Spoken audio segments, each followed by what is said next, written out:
Welcome to Beyond the Closing. I'm George Laughton, and in real estate, the transaction is just the beginning. The real story, the real success is built in the systems, the habits, and the consistency that happen between the for sale sign and the closing table.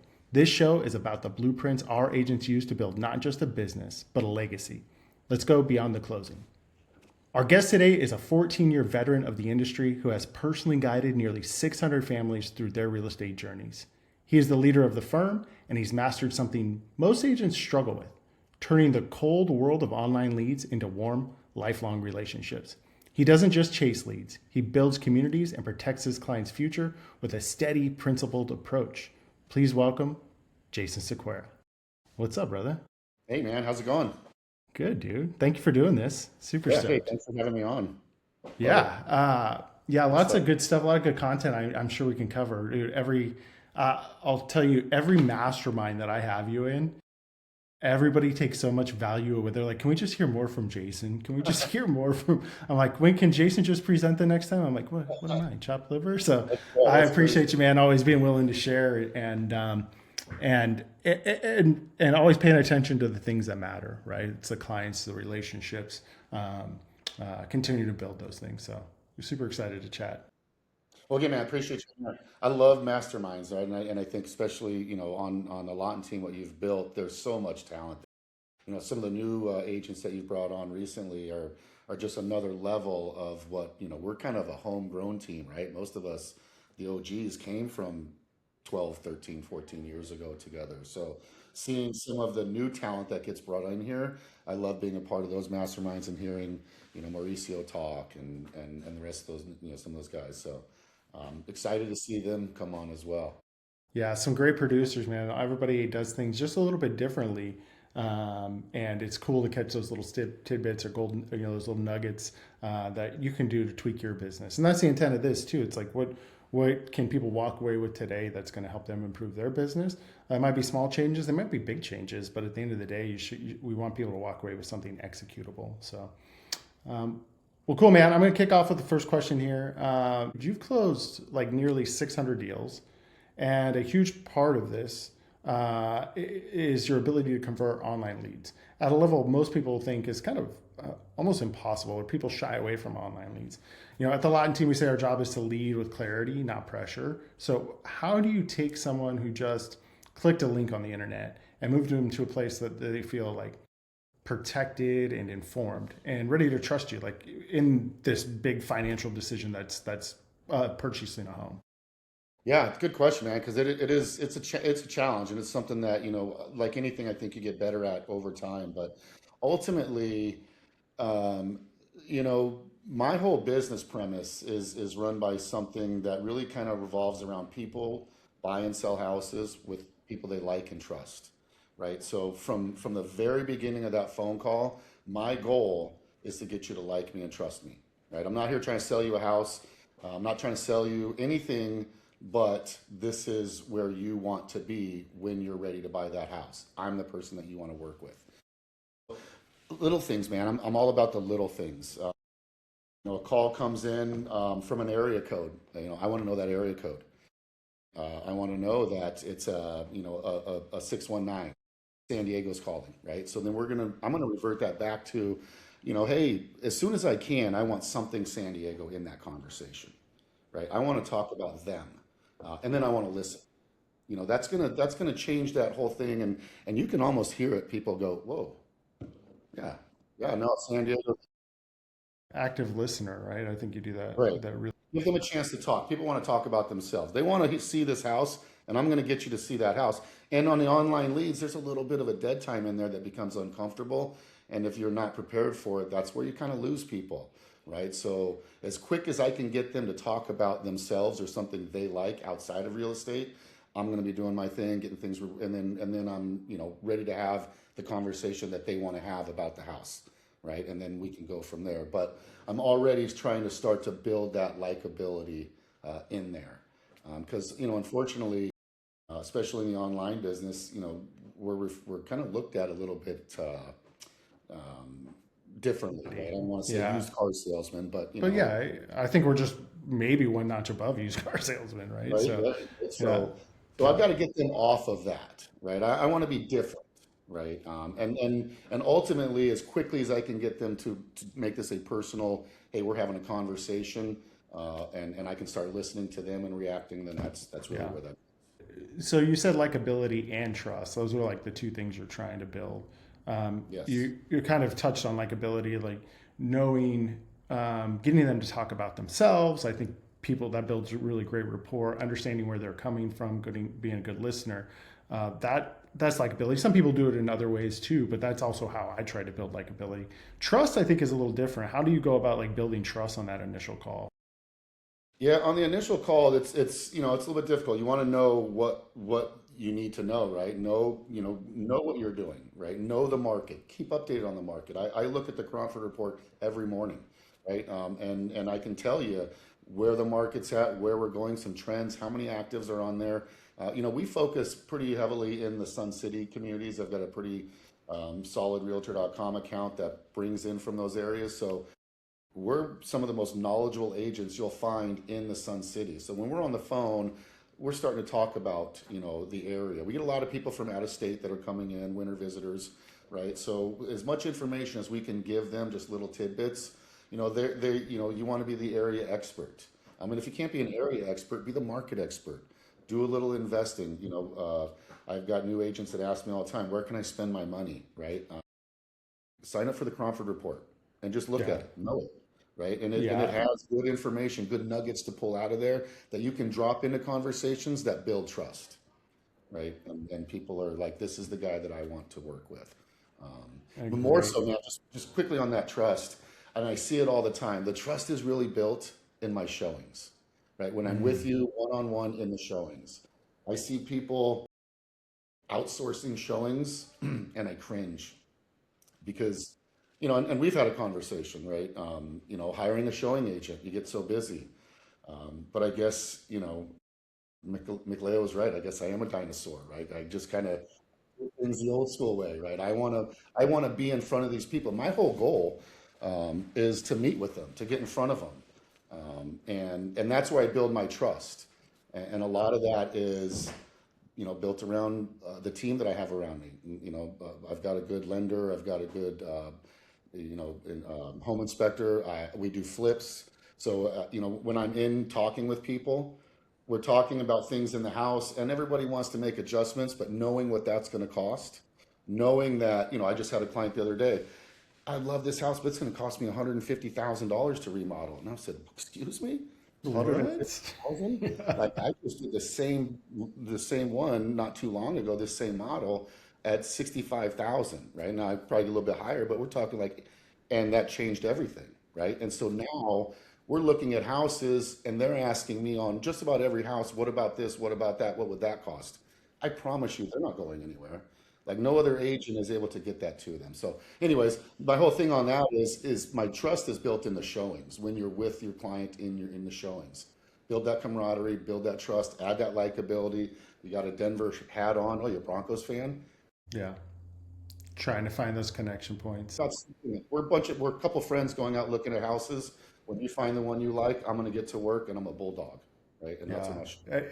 I think you're one of the best negotiators that we have on the team, like understanding the human element of the negotiation and when you have the leverage and when you don't. But what I heard, like, so there's a few parts here I think for the listeners to take away is um, one, you specialize in Sun City, and it's hyper local. So you have your location that you guys are focused on. Even your team is focused on, and so you buy leads in that market. Now it doesn't mean you don't go everywhere else, and you're not a market expert, but you have your whole hyper local, and what I would say is the modern version of a farm, right? And so while you may not be print marketing it, but your social media content might be driven towards that.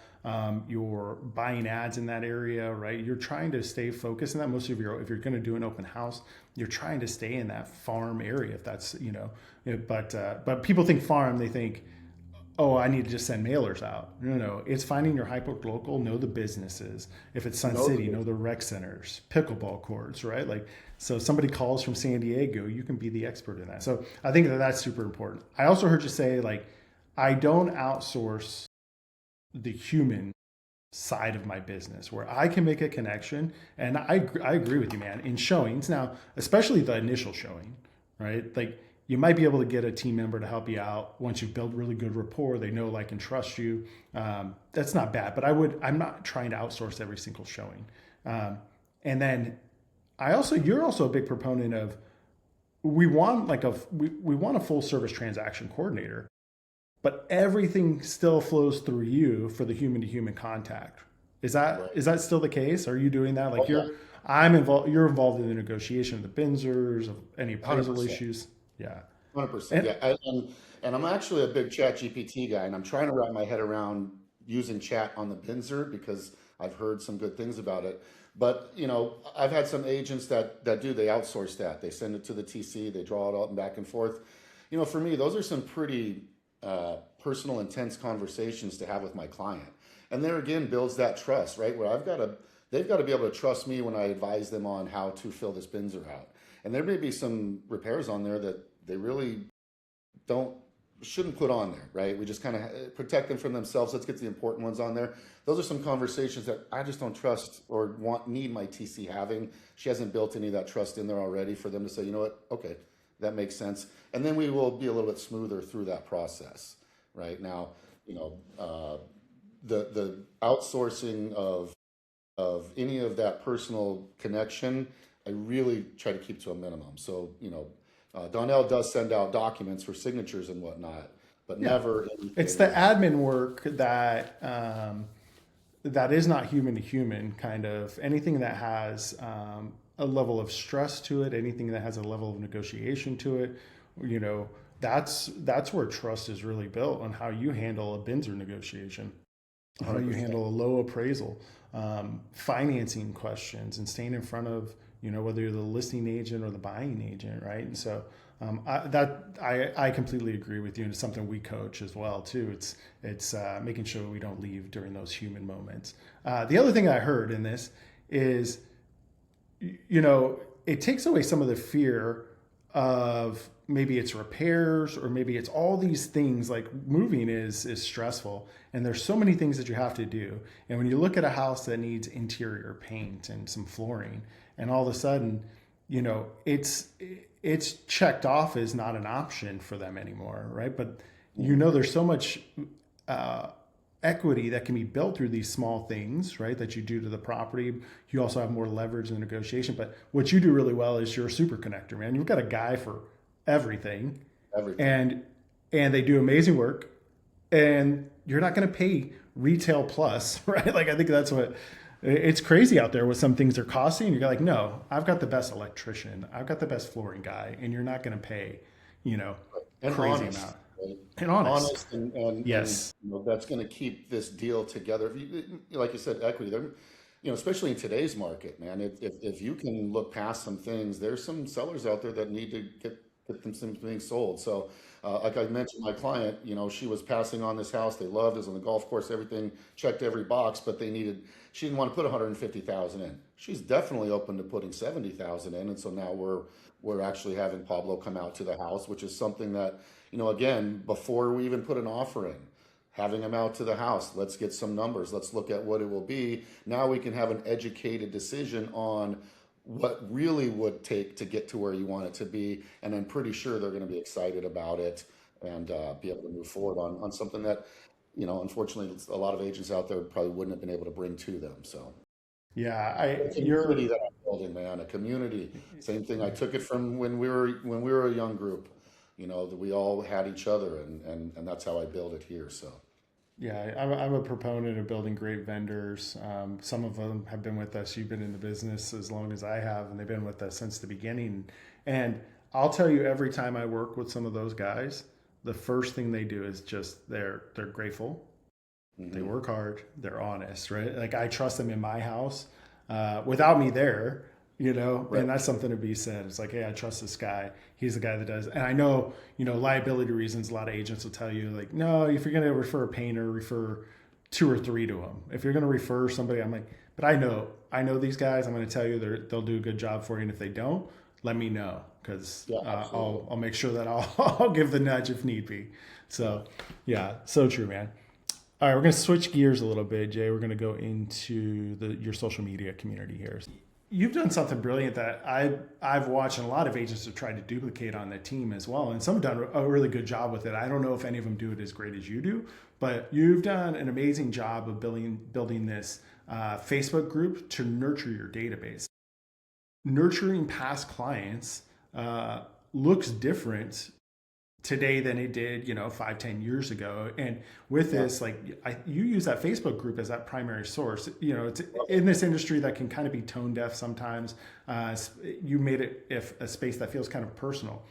Yeah, it's a community, First, right? yeah, And yeah, and honestly, I give credit to one of my agents that I had brought on, and probably honestly the best agent I've ever worked with in my brother-in-law Tim, right? You remember Tim, right? So oh he yeah, started his Facebook closed group page, and he had 5 people, 6 people on it, and I was like, "What are you doing?"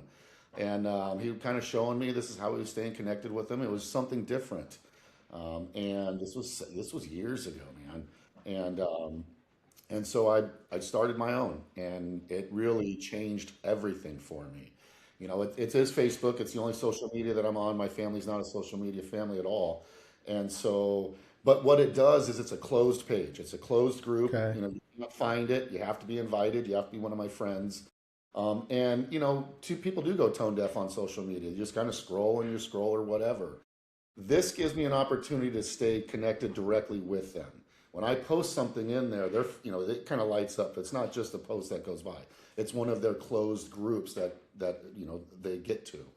And it allows me to stay really, truly just directly connected with them. It is a community. We've got about 180 people in it now at this point, right? Not everybody's on okay, social media. But yeah, we just did we do a lot of giveaways, right? So okay, it allows me to not only stay in front of them on social media and interact in there, but then I get in front of somebody usually about once a month to give them a meet with them and celebrate, right? Like for instance, we just did Super Bowl squares. Right? So I'm like, mm, hey, anybody out there, everybody knows it's free, jump on, just raise your hand. I put on there, send out your favorite emoji. So there's some interaction on there, right? And it was a pretty cool interaction in there. And I put you in there. Your friends, your family, anybody that wants a square, put it on there. We ended up having 50 people, so everybody got a couple of squares. And one of them was one of my clients' 6-year-old son. So I get to go over there and bring him his prize, right? One of them yeah, is one of my clients' neighbors. And so now I get to go. He was over watching the Super Bowl, and I get to go over to the neighbor's house and present them with their gift. yeah. And here we go, right? So I'm just staying connected with my old client, getting new clients. We do it throughout the football season. Every week it's a football pool. It's free. Enter. We're usually about 30 or 40 people in it, and then once a Okay. week again. Several times throughout the week, I'm on that site. They're responding back and forth. What are some of the things you're posting on the site when it's not football season? What are some besides sports related We stuff? I welcome all of our new members, right? Somebody that closed with us, and a lot of times it's from someone in the community. So I'm thanking them, and I'm welcoming the new people, telling them a little bit of story about them. I get so many people jumping on, hey, welcome to the Smiths, blah blah blah. If you need something, I try to get on there like my landscaper in October when we reseed comes out. This is the time to reseed. This is what you need to do. This is how you do it. This is my landscaper's number. You guys are my community. You guys need something. He's going to do it for you guys at a big discounted price. I bring my AC guy on when it's time to clean. Same thing. Get in front of them. So they're also on there, my vendors. I get people that sell. I have a lady on there that does, she makes wreaths and different crafts, and she sells them on my site, and other people buy them and they connect there.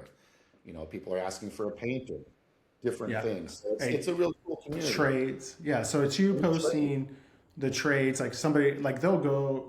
I assume the clients are jumping in there and going like, "Hey, who's the plumber that we have? Like Yeah, absolutely. Yeah. A lot of times Yeah. they'll reach out to me directly, but Yeah. if not, I've had several of them on there. Hey guys, I'm new in town. I'm looking for an AC guy. You got an AC guy? My AC guy is in there. He'll jump on there, or another person will jump on there.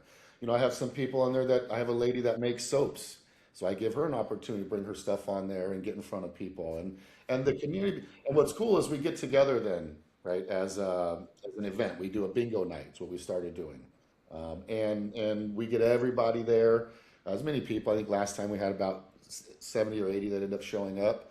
But it's fun. And again, giveaways. My vendors are there. We get to thank them. They get to reconnect. My home inspector, who has probably worked with 80% of my buyers, gets to be in front of them again, and they're like, "Hey, Dale," and well, it's cool, man. It's more of a community again, Yeah. and that really has spawned my business into being able to, not work with the internet leads as much. My agents take those on, and then we're working on them turning it over into that, and then What that's would you what would you say what is your percentage of repeat referral business at this point? SOI, last repeat year was referral. 87%. My 87. personal That's business. awesome. That's awesome. Yeah. Yeah. And last year was different, right? As you know, last year was a year that in 25, it was the first year I ever dedicated to growing my team. I brought on 4 brand new agents. They interviewed me. First time that ever happened, it was always my father-in-law, my brother-in-law, my sister, whatever. And so I spent a lot of time mentoring and building their business. So yeah, I mean, I really, I still closed, I think, about 30 deals just by, staying in front and working with Yeah. people. Yeah. So And it's the people that want to work with you. It's so much nicer when it's a come list me call and not a come present, fighting against these 3 other agents yeah, to get the listing. So those are always well, nice. you got that built-in trust usually, right? Yes. Yeah. Because they're coming from somebody who's hopefully an advocate, right? That's what Yeah. we don't want someone to refer you. We want them to be an advocate, right? Like when I tell people about my lender, they'll say, "Hey, I'm working with a lender." Okay, but like, do you know this guy? Like, do you trust this guy? My guy is amazing. He works with all my clients. At least give him a call, get some questions answered. That's how I want my people to refer to me. Not, oh, Yeah. Yeah. you buy a house, I got a guy.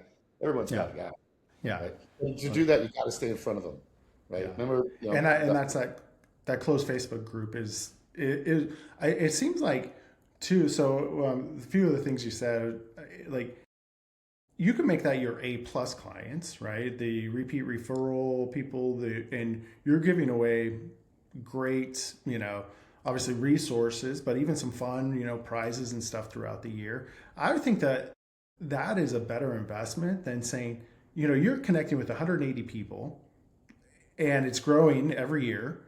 And these are your A+ clients, and it's probably a better investment than doing pop buys. All right, they're getting actually something more significant. It's probably easier to scale too so than much trying to easier. do 200 pop buys and go like, okay, I drive around here. Or I'm doing pies at Thanksgiving, which maybe you still could do that for 180, but maybe you buy 25 of them and go like, hey, first 25 to sign up here, I'll deliver the pies to you guys, right? Like you can take this group and make it really a concentrated effort and also save, um, I think, be more laser focused on how you're spending the Super money. intentional, super Yes. direct, Yeah. right? I'm in front of people that want me in front of them as well, right? And it's easy to track and trace. You know, what's cool is we did on our last bingo night. I had given away who worked with me in the last 5 years, right? Raise your hand, right? So almost everybody in there, and then 7 years, 8 years, 9 years, and it dropped down. And I think the winner was like 11 or 12 years, right? Yeah. And they're still in my Facebook group page, and they're Yeah. still showing up at my events and send out cards, which is something that I'm huge on, right? If you want to spend your money in real estate, get into send out cards or something similar, right? When we started, it was handwritten note cards, but my send out cards go out. That's part of day one. When we first meet, that goes out, right? When we go under contract, it goes out. When we are getting ready to close, it goes out. Every birthday, every home anniversary. I stalk people on their social media. I just sent out a card. I had clients that are having a baby. They had the picture with the ultrasound. I snapped it down, put it in a card, sent it out to them. Congratulations. I guarantee it's on their fridge, right? And they're showing their friends, right? And they're going, "Oh, that's my realtor, dude." And I think like, if you're an agent listening to this, if you're newer, if you haven't started anything like this, it's not as hard. It sounds incredibly hard, but start somewhere. Start somewhere with your past clients. Or I've stopped referring to them as past clients and start referring to them Forever, as forever clients. Forever forever clients. clients. Yeah. I'm like, Yeah, no past clients in this in our ecosystem. I also think one thing you've mentioned a couple times too is your bingo nights, which are legendary. I've been to a couple of them, but client appreciation events. So Yes. this is money really well spent. All right, you've got your A+ clients. You're pouring into them. You're pouring into them on a Facebook group. You're doing giveaways there. You're doing a bingo night. That's all kind of encapsulated within your closed Facebook group, and that's like the launching pad for it. And these client appreciation events, whether you spend, and a lot of times you can get vendors to help support you on these, 100%. support with prizes and things along those. So it's not a huge out of pocket for you, but man, is it impactful. And you always have a packed room for that bingo night. You're up there on the mic doing your thing, It's fun. and you can just tell these, yeah, they're going to send you more referrals. So those are things like if you're investing in your forever clients, these are really smart investments rather than going some generic, email nurture campaign or home equity generic reports, right? Like, I'm not saying don't do those things, Sure. Sure. and do this. And some of this I think can be leveraged too with assistants, VA, some parts of it. And don't wait too long. The one regret Yeah. I have in real estate is I waited too long to focus on my past clients. That's the single most biggest mistake I've ever made. I was young, Tiffany, myself, Brittany, Tony. We were just the next lead, man. We Yeah. were closing 40, Transactional 50, almost. 60 Yeah. deals a year. It was very Yeah. transactional, right? Yeah. And then once it started to become relational, it changed my business. But here's the great thing is, these internet leads, as it kind of all reverts back to, 80% of this business is lead generation, right? So with what you've provided, and I've tried to replicate what you did when we were young, is provide those leads. So my agents have leads, your agents have leads.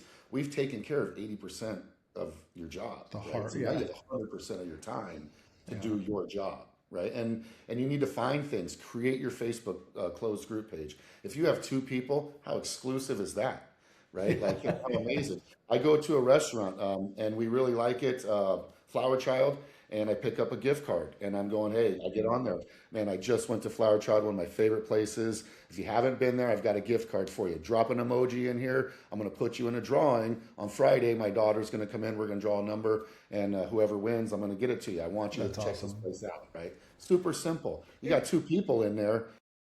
You get to Yeah. get right in front of one of them, Yeah. right? I mean, and Yeah. then every time you close, you drop them in there. Hey, Mr. Smith, and they're in here. Welcome. You'll see, man, it grows and people Yeah. love it. It's Yeah. different. It's personal too because even that, like, hey, I just went to Flower Child. I enjoyed it so much. I was thinking of you guys when I was there, and so I just got this $50 gift card while I was there, and now Yeah. I'm giving it away instead of doing $5 Starbucks gift cards and a bunch of mailers to your past clients. Which Hmm. one is more impactful? I could argue, right, that a Oh, $50 Flower Child, gift card is absolutely. gonna have way more pull. And not only that, you're getting in front of all those people still. They're all like in your contest, right? And so people, and I always give people like, oh, congratulations to the other one. It's fun, right? But they were still a part of it, so I still reached them, and then I get the ultimate connection by actually going in front of somebody because now I'm committed to being in front of them, giving them their card, getting a picture. It makes a nice post, and that's how we stay in front of them and build that community, right? So, and it's called my partner page, right? The whole premise is when we work together, I'm your agent, you're my client, we have a working relationship.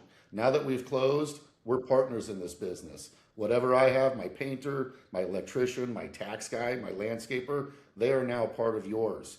And with that, I ask you to introduce me to your family, your friends. I've got some fun giveaways. I've got Super Bowl squares. Invite your friends. You having people over? Get them in here, right? So, and now I get to go meet his neighbor. So it's a community that we're building, and it allows me to be directly with them in front of them. So it's changed all of that. I wouldn't have half of the referrals if I didn't have that. 100%. Yeah, that's awesome, man. Well done. I know it's one when we sit around as OGs and go, what do we wish we'd have done differently earlier? As you pointed out earlier in our careers, it is really nurturing that community of our past forever clients. Yeah. And so that's probably one of the main regrets that I always hear. So Yeah. jump on it early. If you're an agent listening and you're in your first 2 years, jump on it now. Do it. Do it. Do or wherever. If you don't have it going, don't matter where. It doesn't matter where you're at. Do it. Yeah, So agreed, man. Okay, absolutely. Jay, we're going to switch gears a little bit. Besides everything that you do, and you teach all of it to your teammates, you have some of the best um, per agent productivity of anybody within our organization. And so I think the secret of that is sometimes just doing the work consistently, and you encourage that at time. But you're running a high conversion business. It can feel like you're constantly on call for the next lead. How do you structure your day? How do you encourage your team members to structure their day to stay in the driver's seat? But don't let the fires like constantly shift your focus, right? And so staying in the business and staying focused on what really matters and not getting caught up by the minutia or the loudest client you have, right? Sometimes that can happen. So what do you do to stay focused, and what do you teach your agents to do to stay focused? Yeah, good question, man. And it was something that high level ADHD right here, right? So I'm all over the place. And in this business, until you can put systems in place and really have those down and really commit to them, it can do all of that because there's fires everywhere. There's emails, there's phones, calls. And so what I learned, from you early actually was I got up earlier and earlier and earlier. So I'm up at 5:30, 5 o'clock, depending on what season it is, and I'm out the door and I'm walking. I wake up, my mind's already racing. Tad, on the side, something I started doing recently is I turn my phone off at night. Took me 12 years to get there, but I've done it, and it's made a big difference. But I wake up, first thing I do is I get out and I walk. I walk the same. I'm very, same systematic. And all my thoughts start rolling through. What do I need to do? What's coming up? What can I do? And I just list them in my phone, right, in my notes section. Everything goes down in here. Everything that I need to know goes in here. And then it turns into a to-do list, right? But most importantly, it's early, it's all in here. So when I walk back inside and my wife and my two daughters are there, I can be present. I can be involved with whatever's going on in there. I'm not like stressed because I've got to remember I've got these things and don't talk to me because I've got to do these things because they're all right here. And so now I can relax. All my business is done. It's an hour. I've got emails knocked out that I needed to on my walk. And then my to-do list is created. I generally have a three non-negotiable. My top three have to be done, and then everything below it. I come in, I do whatever I do with my kids, my family, and then I get to work, right? And then once I sit down at my desk, this goes into my notebook, right? That's my to-do list is actually created. Now, once I get going and things start flying, if it's an absolutely must, I'll hit it. If not, it's going in my notebook, right? I'm not stopping what I'm doing to answer this email from my client unless it's a water heater that's busted and he needs a plumber, Yeah, right? But yeah. other than that, it's going on my notebook and I'll get to it. I've got to stay focused. Otherwise, I'll have 15 tabs open and Hmm. nothing, Yeah, right? yeah. So it's I love that. I love that strategy. Mentally dumping early in the morning, get all your stuff out. It mm, sounds like what you do next is prioritize it. You've got your top three, and that's a technique I've used too as well. It's like because there's always the to do list never ends.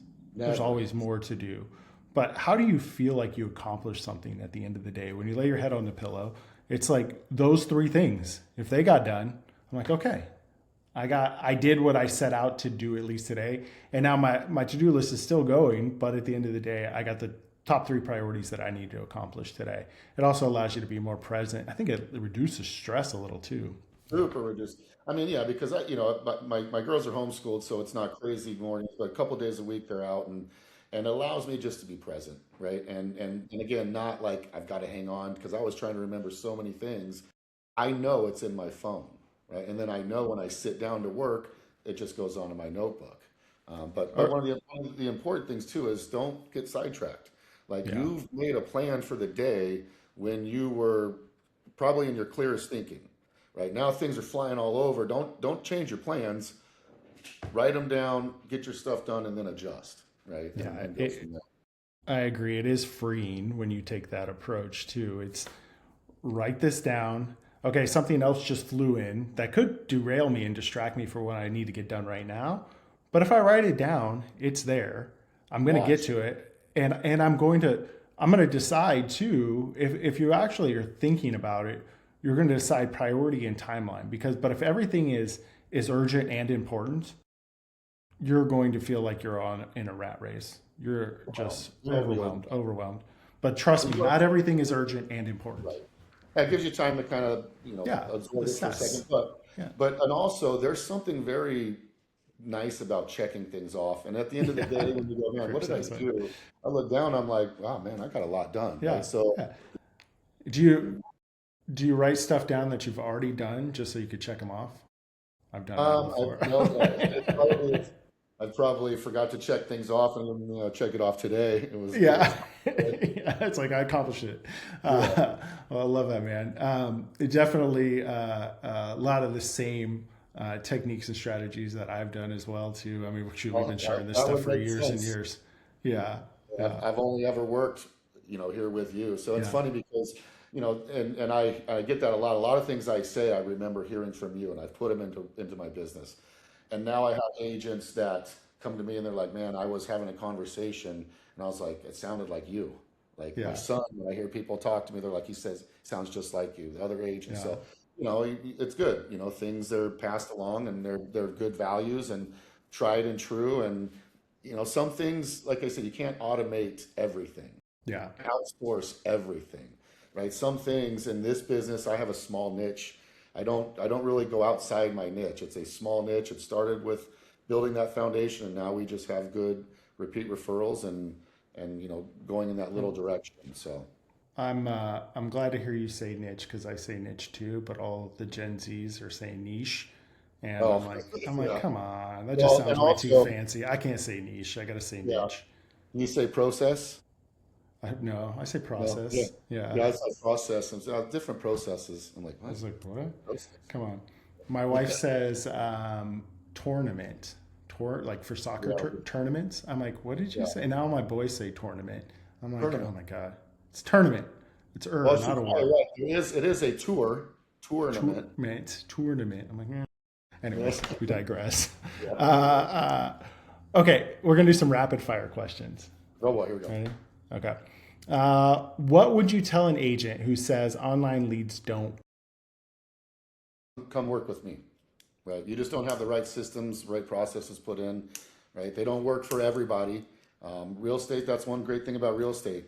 There's so many different ways to be successful in real estate, but they do work. You just Yeah, have to trust the process. you gotta trust them, or maybe you don't have the right ones, right? Maybe you're spending your money on the wrong ones too. So, okay, rank these for conversion: video text, phone call, or email.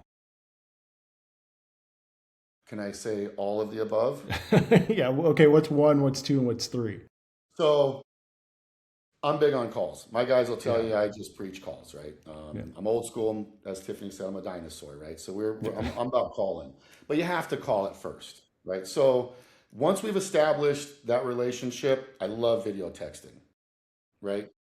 And then email's always in there, but I think email's probably more so just of a let's keep in touch, kind of stay in touch. I think people are starting to look through their emails like they look through junk mail over they don't really open them. They're just kind of looking for the spicy one. But calls in the very beginning, I think you have to have that connection. That is, that at least trying that. I love video texting, especially with the system that we have in there because you can track it and see it. So it gives you a little more data in there. But if you're not doing video texting, then you're missing out. Start doing it. Yeah, I feel like email's there to support whatever conversation we had. I want to make sure that you know what. Hey, I'm going to put the next steps in writing too. But I'm not just sending you stuff next steps in email. Although, because it looks too complicated, we're going to have a conversation about it. I may send you a video text of what's coming. I might do that, but like, hey, it's going to be an email too. It's going to be And it really just depends supporting on it. where you're at. Yeah, Where's this client at? Is this, we work in internet leads. If that internet lead just came through, I'm call. We 7 days of pain. Now we're calling twice the first day and then every day after that. And then every fifth day and then every, 21st day. And then you mix in there those other ones. yeah, But people, I think, have gone away from the phone calls too much. Not everybody answers their phone. I think it's something like doors. Not everybody answers your door. But phone call, leave a message, followed up with a video text. Hey, I just left you a voicemail, wanted to follow up here quickly. Put a name with the face, the info that you're receiving, right? Do Love it. both. Okay. One tool, digital or physical, that you absolutely can't live without in your business. Yeah, I mean, right? Like, Yeah. how did we ever get things done before a I freaking mean, iPhone? just as simple as my GPS. We were just talking about it yesterday with a I client. know. He busted out a traditional map to look at something in Sun City West, and I was like, man, I haven't seen a map in a while. Yeah. And I'm like, man, how did people do our jobs before the GPS? I Right? It's so true. Like I try to teach my kids, like, because Arizona, Phoenix is a grid system, and we can hear an address, and I can tell you pretty much where it's at in the valley, even if it's in one of the little side streets. And that's just because, one, real estate, two, but understanding how the grid system works and streets and avenues and central and baseline and all this good stuff. They're like, what? And I go, what side of the street? Even addresses on and Yeah. odd addresses are on. I'm like, Right. yeah, I can tell you probably if it's north, south facing, east, west facing just by the address. Um, and so they're like, what? This is so great. Like, you don't, we'll drive places and I really don't know how to get there now, like soccer fields and things along those lines, because I'm just looking at my GPS. You're really Yeah. not paying attention. Can I take it one step further? Yeah. So I drive a Tesla, Oh, full jeez. self-driving, Yeah. and I honestly I didn't really like it at first, the full self-driving. Thanks to Tony Tremontazzi, I rarely drive anymore. Like honestly, I could put my whole list of showings in, and it'll go, and I rarely drive anymore. It's in the shop. It's been there for 2 weeks. I'm driving my wife's Suburban. Ugh. Like having to You're drive like, yeah. and like not have a screen and put in my GPS. I'm like looking at my phone for the next turn instead of my car just turning and going. I'm like, man, this is horrible. Yeah. It is life changing. I haven't done it, but I've ridden in a couple, and I keep thinking like, man, I've got to get a Tesla just for the self Well, driving aspect of it. It's yeah, free, and they're not crazy expensive anymore. Like you can get, no. you know. Except if you have to replace a battery, Oh, do you have to do yeah, that that? was not fun. No, that's Don't run things over in the street because underneath that battery's not protected very well. noted. Noted. Okay, what's the one word you want a client to use to describe their experience with the firm? Um, I thought about this, right? Because I heard somebody ask that, and I don't want to have the traditional answer. I like when people say that they were surprised, right? They were surprised because they had other agents that just didn't do the kind of level of work that any of my guys do. I tell my guys right now, they're better than 95% of the agents out there that I've worked with because they all are about the details and they care about the client. They're going to do the right thing no matter what, and they're going to go the extra mile. And a lot of people are unfortunately surprised at the level of service that we present to them. So I love when people tell me that they were really, pleasantly surprised on the experience that they've had. That's awesome. That's a good answer. I love it. What is the first habit you instill in an agent who joins your team to help them master the digital handoff? I'm always big on having people like maybe leave with a couple things that they can add to their business, Yeah, right? for sure. Love that. One of them would be the Facebook page. We didn't talk much on the send out cards. That's another big part of it, right? Because Yeah. I'm staying in touch with them several times throughout the year, and so I would say invest in some sort of where you can send out those cards. I know FUB has it, A cards Yeah. or whatever, but and Yeah. do your Facebook page because those are the things that are going to keep you front and center of the people that you really want to be front and center of. I agree. Two activities that you've done consistently that have given exponential return. And so you continue to pour into those. Like if you do nothing, guys, from this, if you take nothing away, uh, do these two things: create a private Facebook group, past forever clients, and do the send out cards. Jason's proven model. We have several other agents that have followed Jason's footsteps and created those, and they're winning. They're winning the repeat referral business. SOI is blowing up, and those are the clients you want, right? We want people that already know, like, and trust us, and so you don't have to break that barrier down. And then also what we've heard is you also have to be thoughtful on your lead generation. You got to be spending time in lead generation, and as your business progresses, the percentage of actual online leads take your business it goes down, and you're working with those forever clients. So watch it over and over again, man. You do it better than most. And so, Jason, man, just thank you for showing us that real estate is still and always will be a people business. Absolutely. So if you're listening and you want Jason's high touch conversion blueprint, comment Sequeira below, because at the Laughton team, what moves you moves us. Thanks for joining us at Beyond the Closing.